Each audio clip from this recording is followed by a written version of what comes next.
headliner.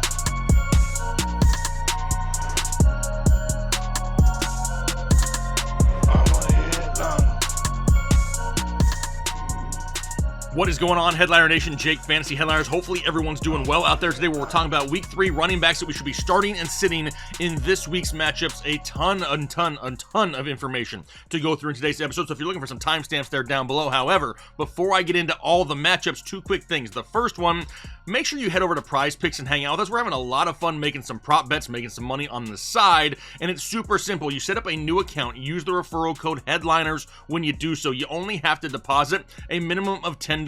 When you do that, they'll match your deposit all the way up to $100 if you so choose to put that much in, and you can sit back, relax, have some fun, and have a little bit of something extra on the side for some of these player props. We'll be dropping some of our favorites here in each of our start-sit videos early in the week, so make sure you check those out. And then secondly, I get a lot of comments every single week still about this format. People assume that the numbers associated with the players are rankings. This video has nothing to do with rankings. It's an individual matchup and how we view that individual matchup, both based off of actual factual stats and numbers and metrics, and then we kind of throw our personal opinion into it as well to try to nail as many of these guys as possible. But now is the time where we head into all the matchups. We're kicking it off with a good one on Thursday Night Football. It's the Pittsburgh Steelers at the Cleveland Browns. And we'll start off with the Pittsburgh Steelers and Najee Harris, who has been somewhat underwhelming, I guess we could say, to start the season, right? He's averaging 10.5 fantasy points per game. His volume is down from 2021, which is somewhat expected. We didn't really anticipate, 25 touches a game here this year, especially since he was banged up in the preseason. He was on the injury report all week last week. We didn't even know if he was going to play for a certain amount of time. But he's had 32 total touches in his last two games. That's 16 touches a game for those of you who don't want to do any math out there. But he actually had 8 more touches in week 2 than he had in week 1. So that is a good sign going forward. Going up against the Browns, they allowed just over 17 fantasy points per game at 17.7. Injury concerns, some on the defensive side of the football for Pittsburgh, but as for Najee, he looked pretty healthy last week. No extra reports came out after the game that he's going to be limited this week coming up in a short week, so all systems go, it seems, for the most part for Najee Harris. But when it comes to X Factor, I have to go back to the volume. We saw huge volume in 2021. It's what really made Najee a thing in 2021 because he's very inefficient. Right now, averaging 2.9 yards per carry means he needs a lot of volume. He needs more than 16 touches a game, or he needs more touchdown opportunities in this offense, which just don't really seem to be there. Now, we know there's a difference in quarterback. We know he hasn't been 100% healthy. So maybe this volume continues to creep up like we saw in week 2, and all things will be good. Right now, for sure, you're starting Najee Harris. As for Cleveland, you got Nick Chubb, you got Kareem Hunt. Right now, Nick Chubb is averaging 22.8 fantasy points per game. Sure, slightly inflated from his week 2 numbers, but massive numbers in week 2 for Nick Chubb. And Hunt right now sitting at 14.7 fantasy points per game. He's 9th actually overall in points per game scoring in fantasy football in half PPR. Now when it comes to volume, these guys get it. Right now Nick Chubb has 43 touches in 2 games, 21.5 touches per game, 5th most in the NFL. And Kareem Hunt not far behind him, sitting at 15 touches per game. Going up against the Pittsburgh Steelers, they allowed over 22.3 fantasy points per game so far to opposing running backs. I'm actually going to go over to Prize Picks right now, and I'm going to smash the over on Kareem Hunt's receiving prop, which is currently set at only 17.5 yards. Love that play here early on this week. When it comes to injuries, the offensive line is getting a little bit banged up. They have 3 offensive linemen in Cleveland right now that are not 100% healthy. We have Jack Conklin, Joel Bitonio, and Chris Hubbard. We need this offensive line to get healthy to continue to give us these huge plays, these scoring opportunities in Cleveland. When it comes to the X Factor, neither Chubb or Hunt have really gone out and found a lot of success, recently against the Pittsburgh Steelers. But having no TJ Watt on the opposite side is going to help. This offense is just too run heavy. These guys are just so involved in this offense that you can't really afford to sit either one of them. Both of them going to be starts for me here this week. Now we head over to Sunday football, where we have the New Orleans Saints and Carolina Panthers, starting off with the Saints and Alvin Kamara. Missing week 2 was not ideal, especially since he wasn't overly involved week 1 either. We're still kind of unclear as to how Alvin Kamara fits in this offense in New Orleans, because we haven't really had a chance to see it yet this season. Now, when he missed, Mark Ingram came into the game. He didn't do much better, but it was such a small role. Kind of hard to really see if we have anything with him either. Going into the volume category, Alvin Kamara with 12 touches through 2 weeks is not ideal, right? Does he even play in week 3? Because without Kamara, Ingram as the number 1 running back in this backfield still only saw 12 touches himself in a very difficult matchup against Tampa Bay. Now, this week, they get the Carolina Panthers, who on average allow 23.6 fantasy points to opposing running backs. That's 10th most in the NFL.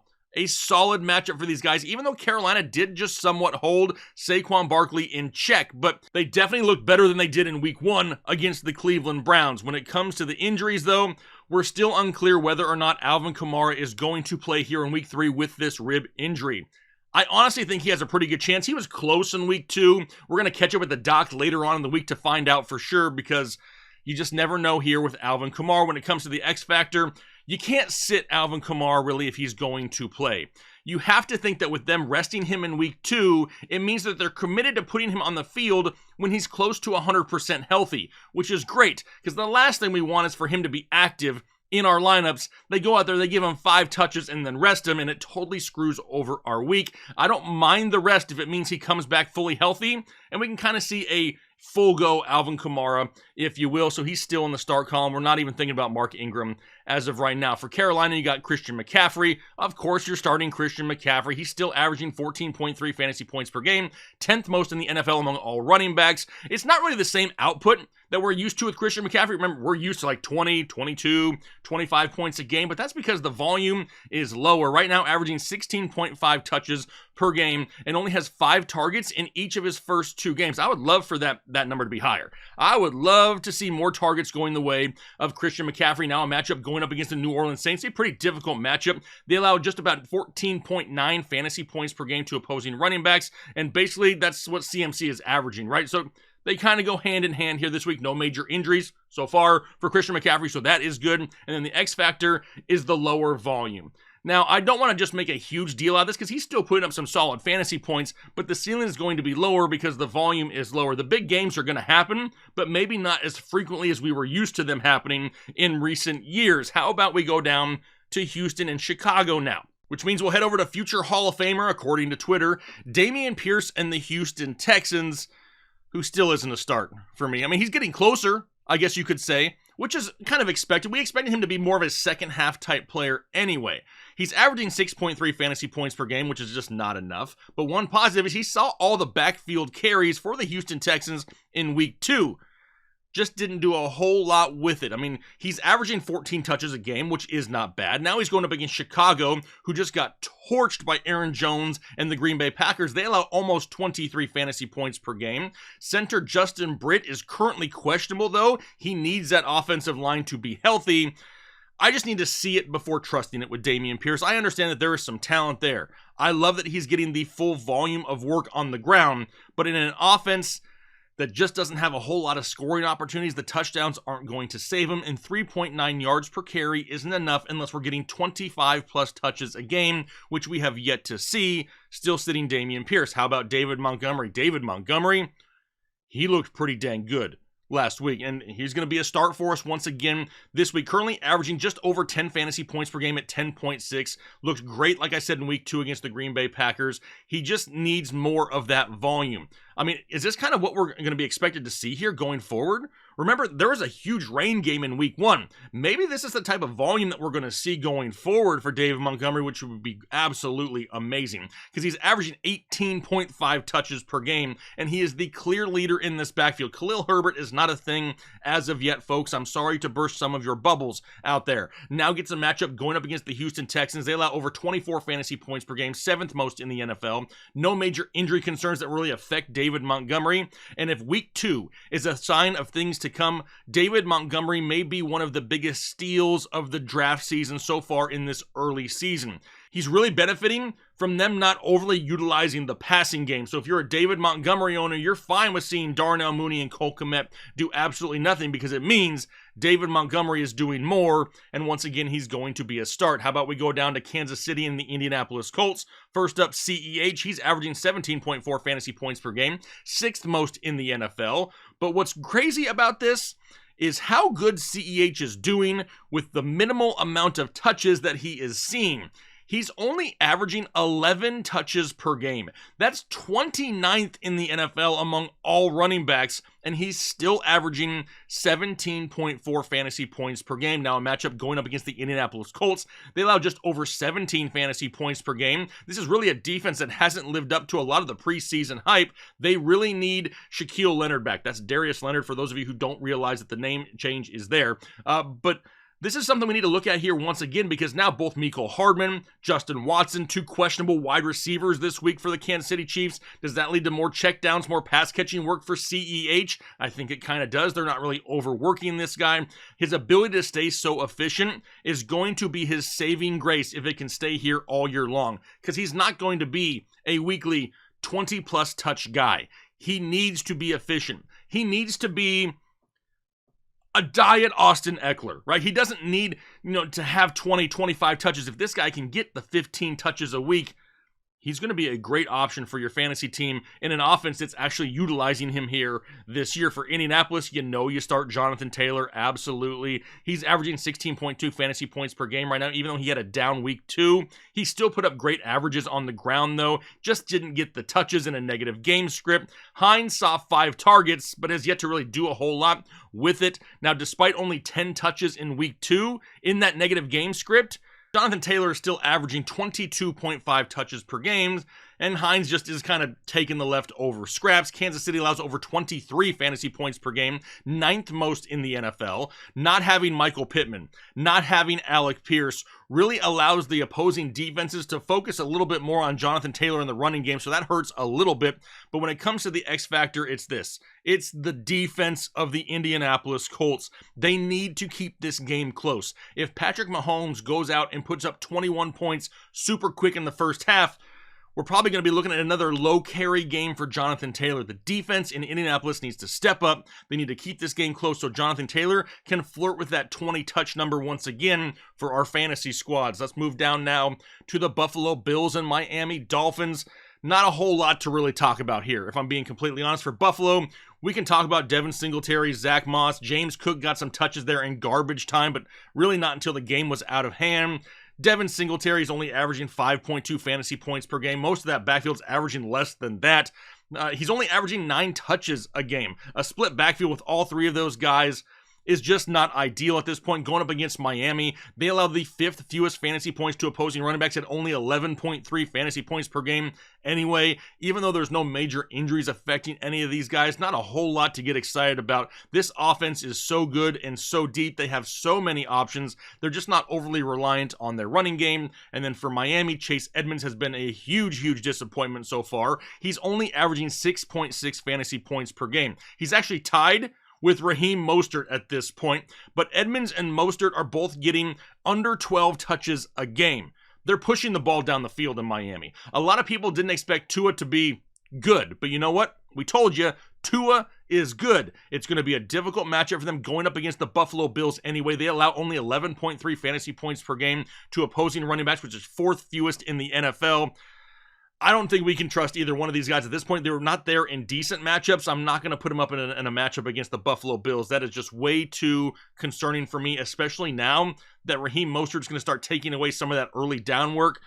Total cluster, if you know what I'm talking about right now, for the Miami Dolphins. How about we go down to the Detroit Lions and Minnesota Vikings, my Manscaped must-watch matchup of the week. Now, don't forget, as soon as this show is over, head over to manscaped.com. Find yourself something great. It's not just ball trimmers. It's body wash. It's deodorant. It's fingernail clippers. It's ear hair trimmers. Whatever it is you need, fellas, they can find it over at manscaped.com. Use referral code HEADLINERS at checkout for 20% off and free shipping. But this matchup is going to be fun to watch.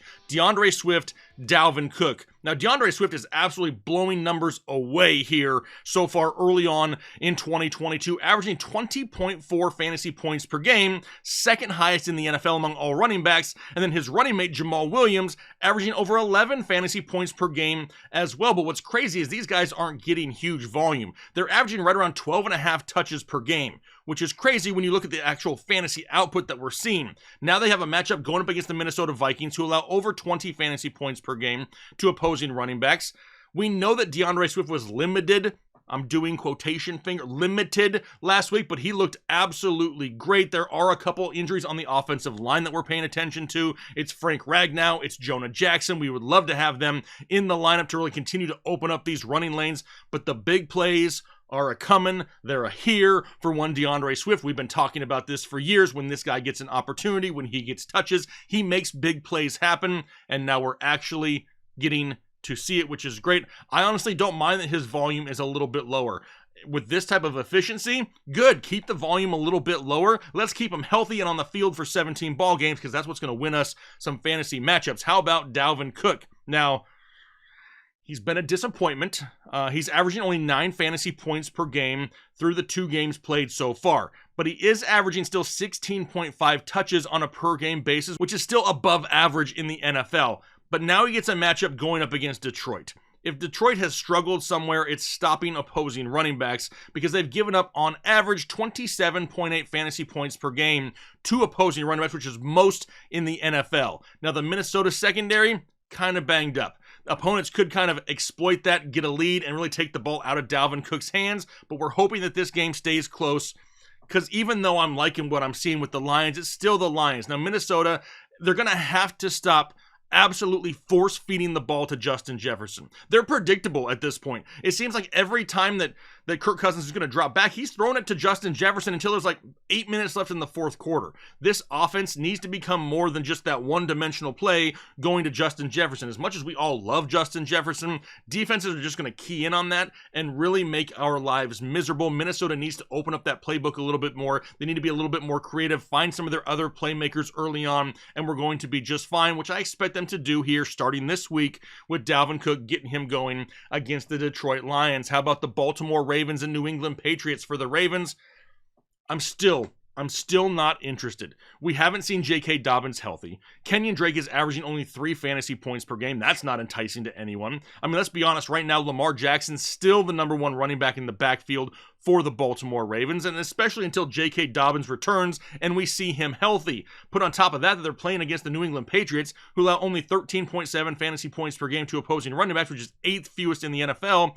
I'm not excited. Ronnie Stanley, still don't know if he's going to be there for the offensive line. We don't know the status of J.K. Dobbins here as of yet. We did find out that it was a lot more than just a simple ACL tear. We know he had a lot of issues with his knee just last year, but until we see J.K. Dobbins back at full health, there's no fantasy value here for me each and every week. For the New England Patriots, it's disappointing that Ramondre Stevenson continues to play so much yet still doesn't get touches, which is somewhat puzzling. We're going to start Damien Harris this week after a nice week 2. He's averaging 11.3 fantasy points per game.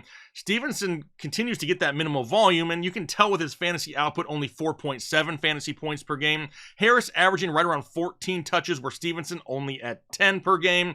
It's just weird, though, because when you look at the actual box score, Ramondre Stevenson last week outsnapped Damien Harris 42-27, yet still had 7 less touches than Damien Harris did. This guy was supposed to be taking over some pass catching work. He's doing okay when he's getting the ball. He's just not getting the ball very often, which is absolutely crazy. Going up against the Baltimore Ravens, who allow over 18 fantasy points per game to opposing running backs, so it's kind of middle of the pack. No major injuries here to worry about, but the touchdown opportunities are still going the way of Damien Harris. Now, at some point, I have to expect that Ramondre Stevenson is going to get a bump in volume, which is then going to lead to a bump in production. It's going to happen, but for right now, Damien Harris is the guy in this backfield. He's going to be the one that I start. How about we head out to New York for the Jets and the Bengals? Started off with Joe Mixon. He's averaging 11 fantasy points per game after a down week 2 against the Dallas Cowboys, but the volume is absolutely huge for Joe Mixon. He's averaging 28 touches per game. 28 touches per game. That's the most in the NFL among all running backs. Now he gets a much better matchup here this week going up against the Jets. They allow over 24 fantasy points per game to opposing running backs. And I'm going to head over to Prize Picks once again, and I'm going to smash the over on Joe Mixon, which is currently set at 74.5 rushing yards this week. I think he can easily eclipse that number against this Jets defense. No major injury concerns here to worry about right now, but the X factor is going to be the pass catching work. Have you noticed this so far in 2022? Joe Mixon is averaging 6.5 targets per game.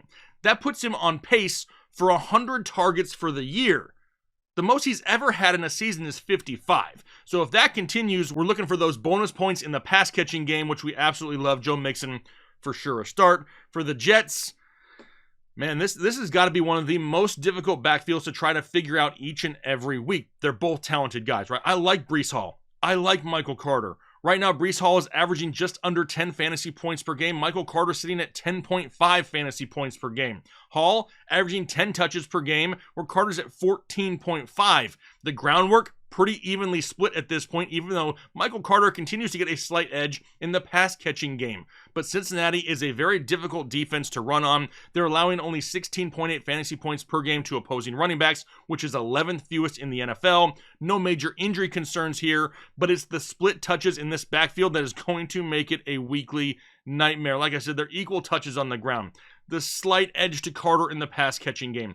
Who scores the touchdown each and every week? Whoever scores the one touchdown between these guys each week is going to be the guy that puts you just barely over the top. I expect them to be trailing in this game, having to throw more in this game. More throwing equals more Michael Carter, and that's why he's edged out Breece Hall by a hair in this week's start-sit video, and I have Michael Carter as a start. How about the Las Vegas Raiders and Tennessee Titans? And we'll start it off with Josh Jacobs, who's currently averaging 8.2 fantasy points per game.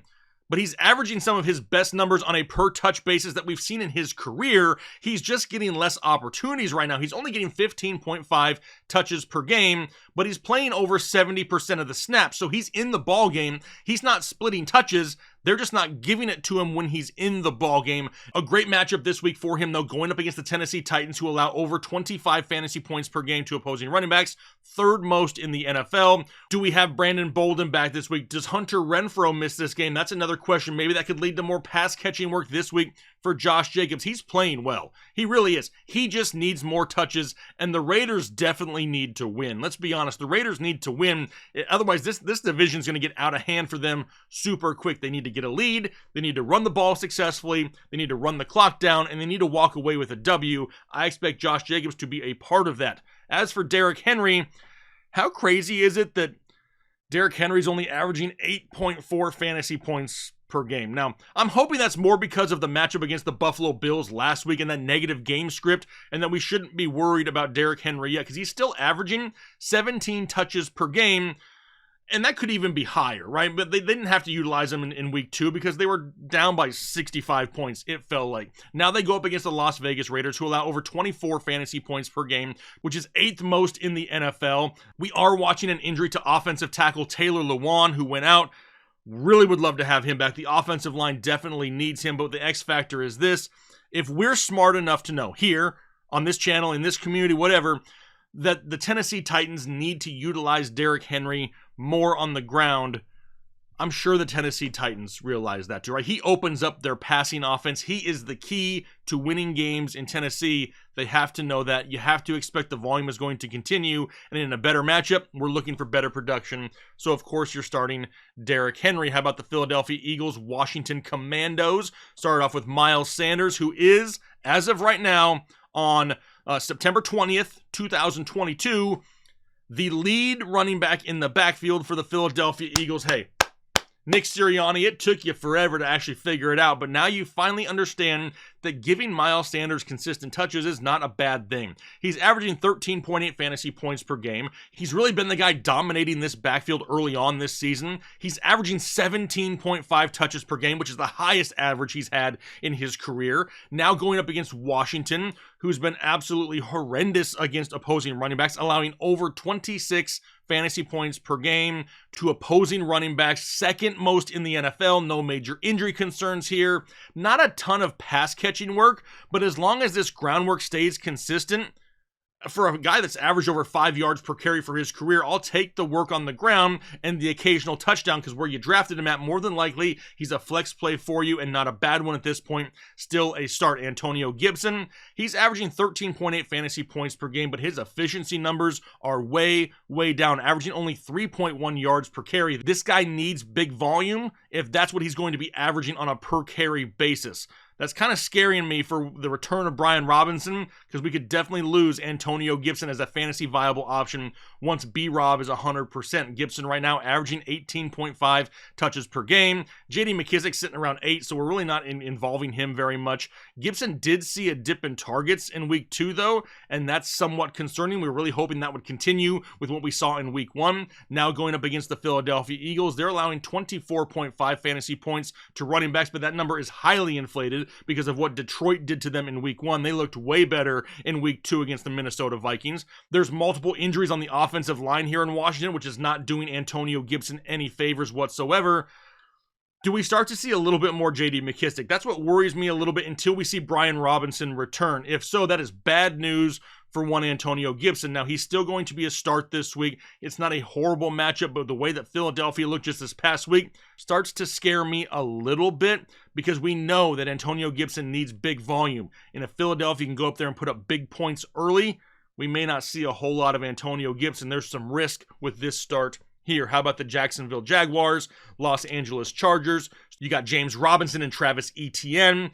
A lot of people, I have noticed a ton of people hopping on the James Robinson bandwagon. Now, he's averaged 17.1 fantasy points per game, 7th most in the NFL. Etienne sitting at only 7.2 points per game. J-Rob is being saved by touchdowns right now, though. 18 of his 34 fantasy points that have been scored in half PPR scoring have come from touchdowns. Do you expect that to continue all year long? Now, J-Rob is getting 18.5 touches per game to Etienne's only 9, but it's crazy that James Robinson only has 3 targets less than Travis Etienne. They're not really utilizing Travis Etienne as much in the passing game as maybe they should be. Now going up against the Los Angeles Chargers, middle of the pack against opposing running backs, allowing 21.3 fantasy points per game. No major injury concerns here as of yet, but listen, I love TDs. Do you love TDs? I think we all love TDs. But James Robinson, with 23 carries for only 64 yards, is going to be a problem if the touchdowns stop. Now, obviously, the touchdowns are there right now. Everybody's happy. Everybody's cool. Everybody's excited. The second that he stops scoring touchdowns, everybody's going to be like, what happened to James Robinson? Should I drop James Robinson? Should I trade James? Listen, he can't score touchdowns in every single game this year. Just remember that. He's going to be a risky start. If he doesn't score, you could be disappointed. As for Austin Ekeler, he's averaging 11.6 fantasy points per game. Great to see him in the double digits in targets in week 2. Remember, though, no Keenan Allen in the lineup then as well. Also averaging 20.5 touches per game, which is great volume. Now he's going up against the Jacksonville Jaguars, who've been actually pretty good this year against the run, allowing just 17.5 fantasy points per game. There are some injury concerns in LA, but none that really affect Ekeler. More than likely, they help him. Keenan Allen. If Keenan doesn't play, we can expect more targets. How about Justin Herbert not being 100%? Do we see more checkdowns because they're not trying to extend his time in the pocket and take those bigger hits? The only thing missing here for Austin Ekeler is touchdowns, but they're going to be coming. There's multiple big play guys in this offense this year once again, and it's hard to not see Austin Ekeler score each and every week, but the touchdowns are coming, and you're not taking Austin Ekeler out of your lineup. How about we go to the Arizona Cardinals, Los Angeles Rams, where you got Darrell Henderson and Cam Akers, and it's going to be another difficult backfield here for the coming weeks. I can tell you that Henderson's averaging right around 10.3 fantasy points per game.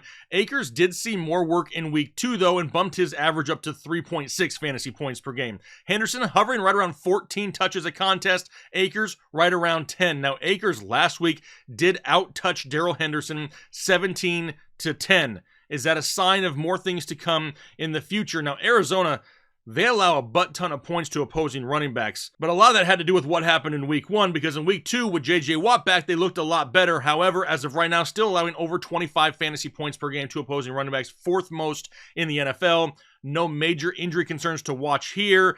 I just can't trust Cam Akers until I see him do something more than 2.9 yards per carry, or he's at least got to play more than 50% of the snaps, because he's not even above 50% of the snaps just yet. Darrell Henderson is running hard, but he's losing some of his touches. It's going to make him a riskier start here this week, going up against Arizona. I'll go ahead and throw in Darrell Henderson. I gotta wait a little bit longer on Cam Akers. I don't know if I feel quite comfortable with him just yet. For Arizona, you got James Conner, who's not 100% healthy, Darrell Williams, Benjamin, that everybody's kind of excited for-ish. James Conner averaging just over 10 fantasy points per game. He couldn't finish the game in week 2 though, so that dropped his average down probably just a little bit. He hasn't really seen big volume though as of yet in 2022, averaging 12 touches per game.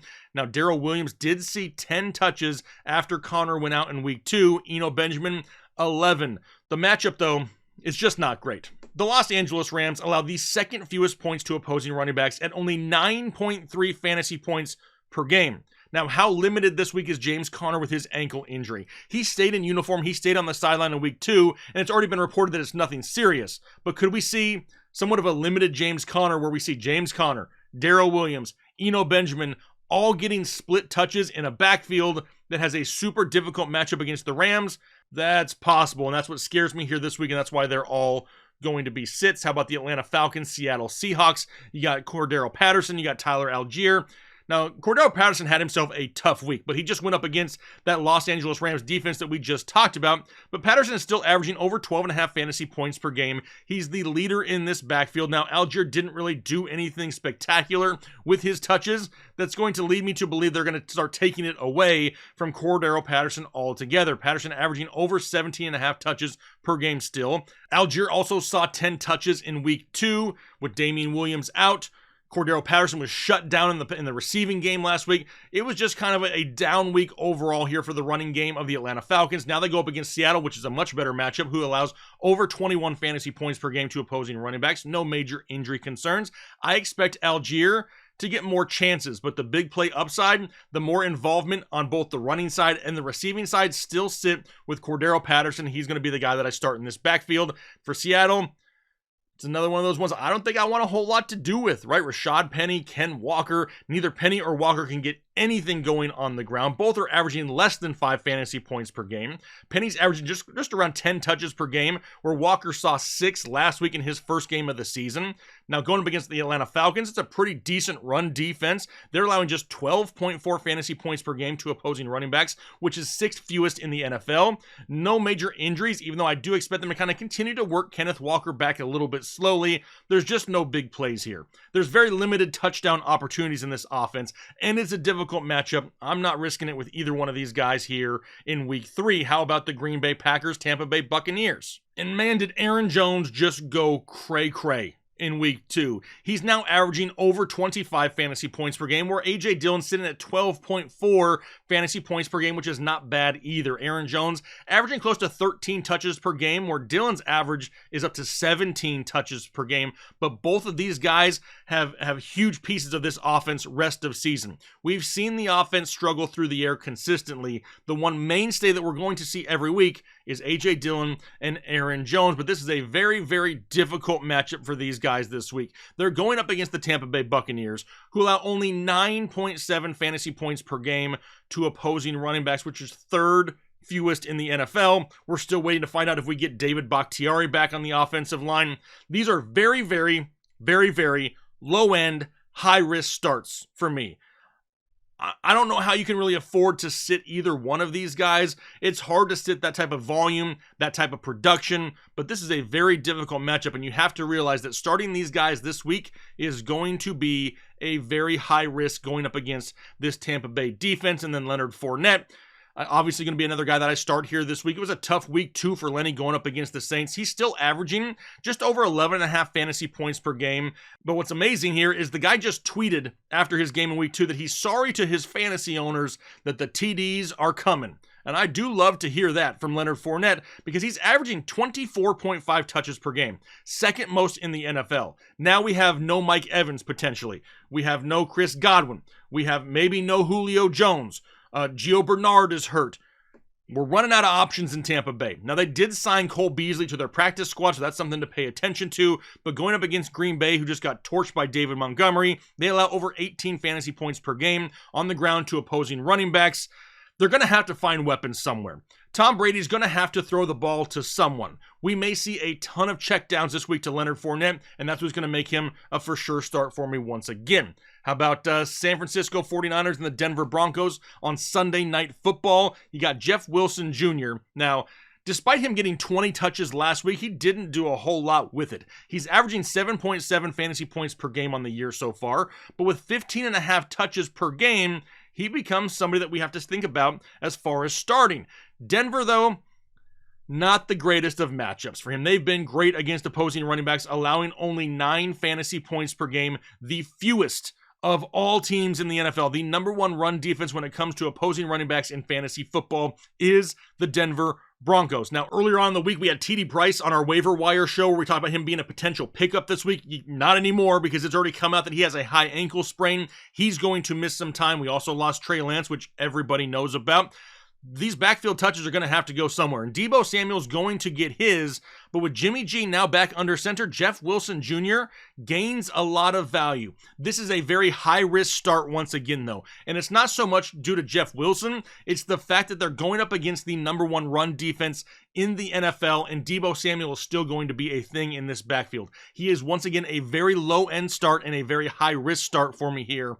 This week is one Jeff Wilson. For Javonte Williams, Melvin Gordon, I'm still going to start Javonte Williams here. He's averaging 11.7 fantasy points per game. Melvin Gordon now dipping below 8 fantasy points per game. Overall, though, the offense does not look good in Denver. I'm starting to question whether head coach Nathaniel Hackett has any idea what he's... Can somebody get him a PS5 and a copy of Madden? Anything at this point to maybe make some of these decisions a little bit better. Now, the touches are there for Javonte Williams. He's averaging 17 touches per game. Gordon now sitting right around 12.5 touches per game. Going up against the San Francisco 49ers, who are solid against the run. They allow only 13.3 fantasy points per game to opposing running backs. But do they get back Jerry Jeudy? Do they get back KJ Hamler? There's some offensive line questions here with some injuries with Billy Turner and Quinn Meinerz, I think is how. Meinerz?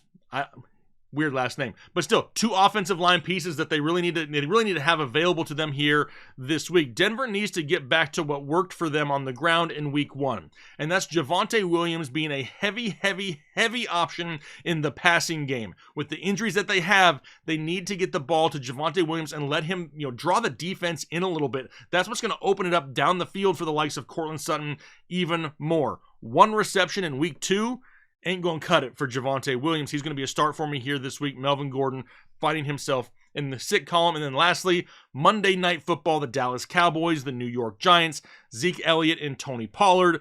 Zeke sitting at 5.4 fantasy points per game, Pollard at 10.5 points per game, but Zeke isn't the issue here. It has nothing to do with Zeke being washed. It's the offensive line is absolutely decimated, and there's no Dak Prescott back there to take defenders outside of the box. Now, maybe you can sit there and say, well, Tony Pollard isn't having any issues. Yes, he is. It was one big touchdown play that really boosted his overall scoring numbers. Zeke is still averaging 13.5 touches per game. Pollard's sitting at 10.5.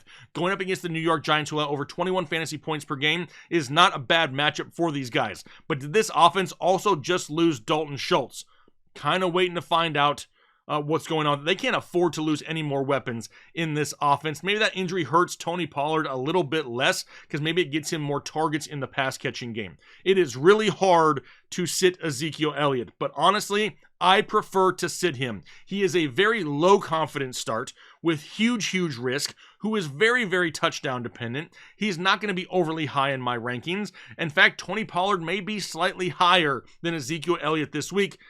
It's just one of those situations that you have to, assess your overall lineup and see what other options you have and at what point are you willing to take that risk, because right now Zeke Elliott is that risk. Saquon Barkley kind of had a down week too, right? But he's still averaging over 20 fantasy points per game, second most among all running backs. Getting 24 touches a week is not a bad thing. That's third most in the NFL. And now going to play against the Dallas defense, pretty solid, right? The Dallas run D is pretty good. They're allowing only 14.6 fantasy points per game to opposing running backs, but no major injury concerns for Saquon Barkley. But with the boost in volume, it also increases our chances of getting the big plays that we love from Saquon Barkley. And we like big play Barkley because that's what really puts us over the top. In fantasy matchups, he's going to be a start for me here once again this week. But there you have it, my starts and sits for the running backs here in week 3 fantasy football. Hopefully I was able to clarify a few of the situations for you. Remember, these are not rankings. Don't just follow these graphics blindly. Take all the information from all the matchups, apply them to your league, to your team, and figure out what is best for you to do here in week 3. So we all walk away with more wins here in week 3 of fantasy football. Hopefully you enjoyed the content. If you did, hit that like button. Subscribe if you haven't already. We're on our way to 175K. Can you help us get to 175 by the end of the year? That would be absolutely amazing, and I would greatly appreciate it. Thank you so much once again for your time. I'm going to get out of here for the day, but for now, hopefully you have a great rest of your day, a great week, and we'll talk to you later.